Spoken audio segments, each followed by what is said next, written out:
इस वीडियो में आप सीखेंगे कक्षा 10 के एक्सरसाइज 3.3 का क्वेश्चन नंबर 3 का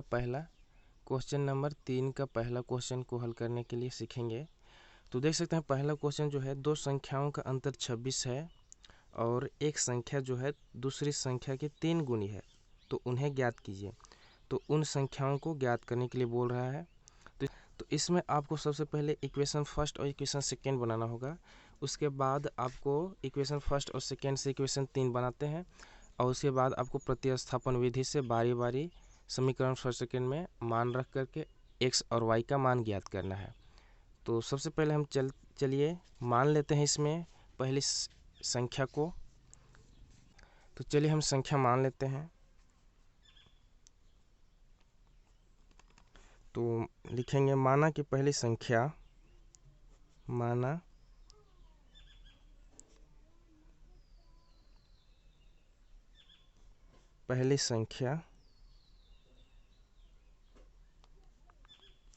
बराबर x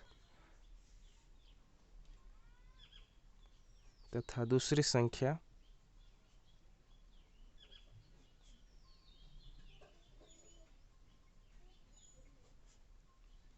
बराबर y। तो अब देख सकते हैं हमने माना है पहली संख्या x और दूसरी संख्या y।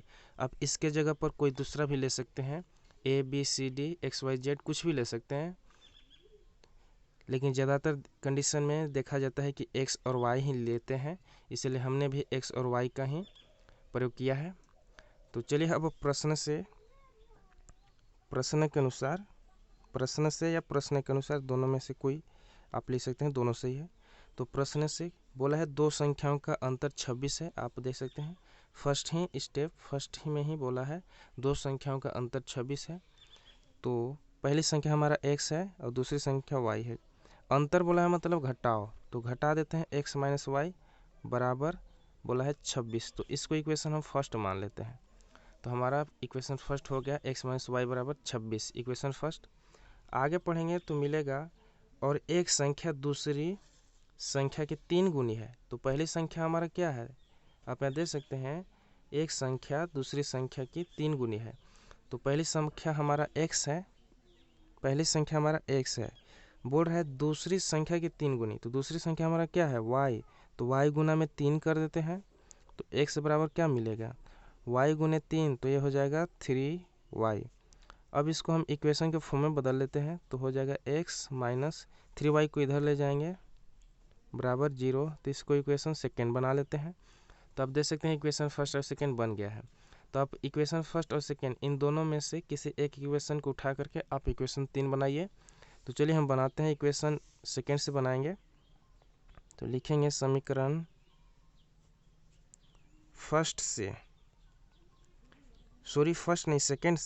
इक्वेशन सेकेंड से।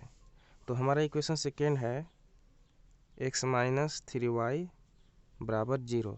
तो इससे इक्वेशन सेकेंड तीसरा बनाते हैं। तो आप क्या करें, सीधे स्टेटमेंट करें x, ये है जो माइनस है इधर ले आइए, तो ये हो जाएगा प्लस 3y। तो इसको इक्वेशन 3 बना लीजिए। उसके बाद आप इक्वेशन फर्स्ट में इक्वेशन 3 का मान रखिए, क्योंकि हम इक्वेशन सेकेंड से इक्वेशन 3 बनाए हैं तो सेकेंड में तो रख नहीं सकते, तो इक्वेशन फर्स्ट में रखेंगे यहाँ पर। तो अब लिखना होगा यहाँ पर समीकरण फर्स्ट में x का मान रखने पर, तो समीकरण फर्स्ट में चलिए समीकरण फर्स्ट को सबसे पहले यहाँ पर हम लिख लेते हैं। तो समीकरण फर्स्ट हमारा है x माइनस वाई बराबर 26। अब देख सकते हैं x बराबर क्या है 3y, तो x के स्थान पे हम 3y लिखेंगे। 3y माइनस y है बराबर 26 है।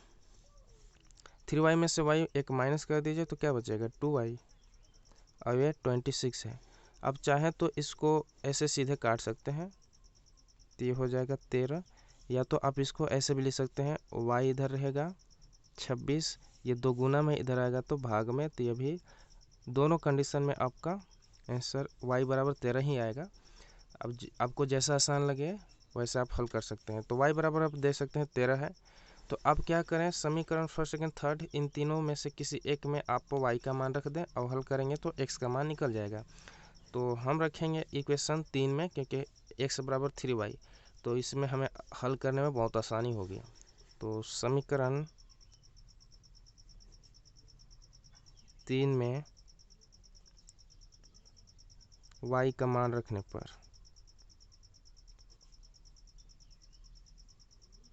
पर अब समीकरण 3 में ही हम सलाह देंगे आपको कि समीकरण 3 में ही हमेशा मान रखेंगे, तो आपको हल करने में आसानी होगी, झंझट से आप बचेंगे।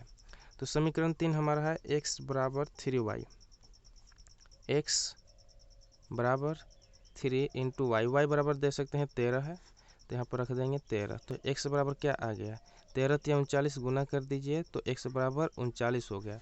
तो लिखेंगे अतः x बराबर 39 और y इज इक्वल 13, ये आपका आंसर हो गया। तो इस प्रकार से आप हल कर सकते हैं। आई होप कि यह वीडियो आपको पसंद आया होगा। पसंद आया तो इस वीडियो को लाइक करें और इसी प्रकार का वीडियो पाने के लिए आप इस चैनल को सब्सक्राइब कर लें।